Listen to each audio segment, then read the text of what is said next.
Jesus তুমি মোৰ জীৱনৰ পোহৰ, তোমাৰ বিনে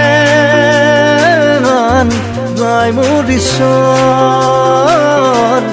যিছু তুমি মোৰ জীৱনৰ পোহৰ, তোমাৰ বিনে নাই মোৰ ঈশ্বৰ। প্ৰভু যীশু খ্ৰীষ্টৰ সৰ্বশ্ৰেষ্ঠ নামত আপোনাক অভিবাদন জনাইছোঁ। পবিত্ৰ বাইবেলৰ যোহনে লিখা শুভবাৰ্তাৰ 12 অধ্যায়ৰ 48 পদত প্ৰভু যীশু খ্ৰীষ্টই এনেদৰে কৈছে, যিকোনোৱে মোক অগ্ৰাহ্য কৰে আৰু মোৰ কথাও নলয়, তেওঁৰ সুদবিচাৰ কৰোঁতা আছে, অৰ্থাৎ মই কোৱা বাক্যই শেষৰ দিনা তেওঁৰ সুদবিচাৰ কৰিব। প্ৰভু যীশু খ্ৰীষ্টই নিজৰ ক্ৰুচৰ মৃত্যুৰ বিষয়ে শিকোৱাৰ সময়ত তেওঁ নিজকে জগতৰ পোহৰ বুলি কৈছে।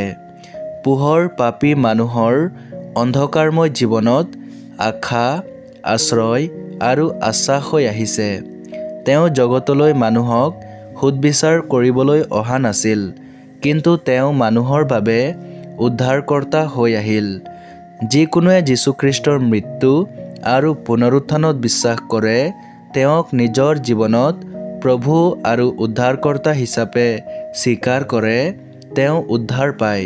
কিন্তু এতিয়া তেওঁ শীঘ্ৰে আহিবলগীয়া আছে আৰু তেওঁ সুদবিচাৰ কৰিব।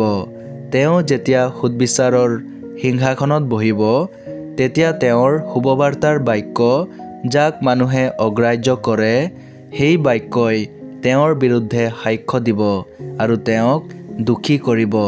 এনে মানুহৰ দণ্ড হৈছে নৰক। প্ৰভুৱে যেতিয়া সিংহাসনত বহি সুদবিচাৰ কৰিব, তেতিয়া আপুনি কেনেধৰণৰ থিয় হ'ব, দোষী হিচাপে নে নিৰ্দোষী হিচাপে?